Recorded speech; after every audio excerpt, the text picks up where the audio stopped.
আমার ভাইয়ের যে বন্ধুকে আমি এককালে রিজেক্ট করেছিলাম, সেই বন্ধু এখন বর্তমানে বাংলাদেশ সেনাবাহিনীর হাই র্যাঙ্কের একজন অফিসার, মেজর মেজবা ইফতেখার। এই নামটা আমাকে আজ ভাবাচ্ছে ভীষণ। উনি আজ আমাদের বাসায় এসেছেন ভাইয়ার ইনভিটেশনে। আমি নিজের ঘরে লুকিয়ে আছি কলি, ওনার সামনে যেয়ে দাঁড়াবো কোন মুখে?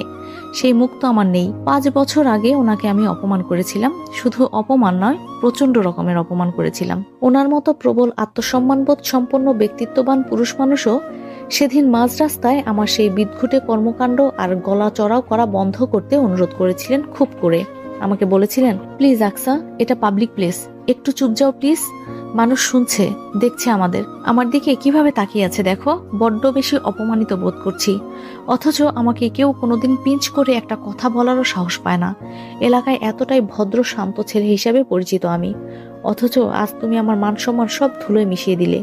লোকে আমাকে বখাটে ভাবছে, যদিও আমি তা নই। ভালো লাগার কথা জানানো বুঝি অপরাধ? ঠিক আছে, তোমাকে আমি এই প্রথম এবং শেষবার বললাম, আরো কখনো তোমার সামনেও আসবো না। তবু দয়া করে একটু চুপ করো আকসা। সবাই আমাকে খারাপ ভাবছে। এই জটিল কথাগুলো নিজের মান সম্মানের খাতিরে উনি আমাকে অবলীলায় বলে দিয়েছিলেন। শত কাকুতি মিনতি করেও আমাকে থামাতে পারেনি।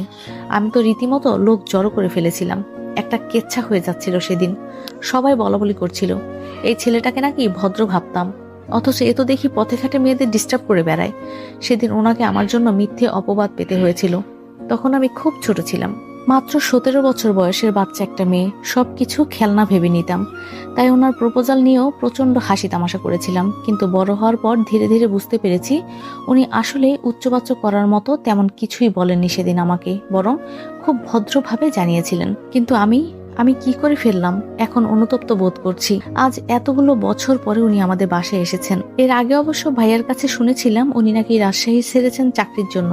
কি চাকরি তা জানতাম না, আজ সচক্ষে দেখে নিলাম। আমি কি করব বলি? বাইরে ডাক পড়েছে আমার, যাওয়া কি উচিত হবে?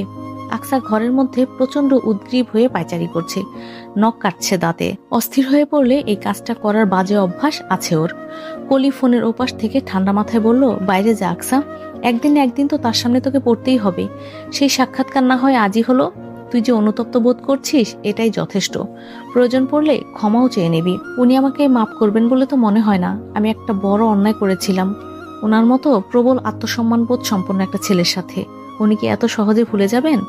বাইরে গিয়ে তো দেখ আগে, হতে পারে এতগুলো বছরে সবকিছু ভুলে টুলে গেছে। তুই নার্ভাস হবি না, হাসি মুখে কথা বলবি, কেমন? আচ্ছা তাহলে যা, গিয়ে সাক্ষাৎ করে আয়। সাক্ষাৎকার কেমন হয় এসে জানাবি আমাকে, ঠিক আছে? আকসা, ও আকসা।